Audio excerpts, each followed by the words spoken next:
ബി.ജെ.പിക്കെതിരെ രൂക്ഷ വിമർശനവുമായി നടൻ ദേവൻ. ജനം ആഗ്രഹിക്കുന്ന മാറ്റം കൊണ്ടുവരാൻ ബി.ജെ.പിക്ക് സാധിച്ചിട്ടില്ലെന്നും അവർ ബിഗ് സീറോ ആണെന്നും ദേവൻ വിമർശിച്ചു. ബി.ജെ.പിക്ക് ദീർഘവീക്ഷണമില്ലെന്നും അദ്ദേഹം കുറ്റപ്പെടുത്തി. തമിഴ്നാട് മുഖ്യമന്ത്രിയും നടനുമായ ജോസഫ് വിജയ് നയിക്കുന്ന ടി.വി.കെ കേരള ഘടകത്തിന്റെ അധ്യക്ഷ സ്ഥാനത്തേക്ക് എത്തുമെന്ന സൂചനകൾക്കിടയിലാണ് ദേവന്റെ പ്രതികരണം.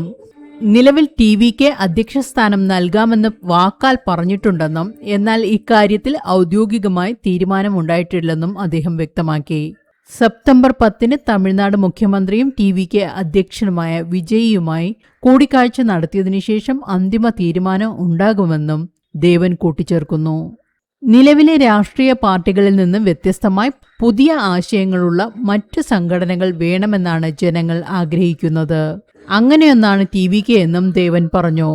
വർഷങ്ങൾക്ക് മുമ്പ് കേരള പീപ്പിൾസ് പാർട്ടിയിലൂടെ താൻ മുന്നോട്ടുവച്ച ആശയമാണ് ഇന്ന് ടി.വി.കെയും വിജയും മുന്നോട്ട് വയ്ക്കുന്നതെന്ന് പറഞ്ഞ അദ്ദേഹം ബി.ജെ.പിയുടെ കൂടെ ഒരിക്കലും വിജയ് നിൽക്കില്ലെന്നും കൂട്ടിച്ചേർത്തു.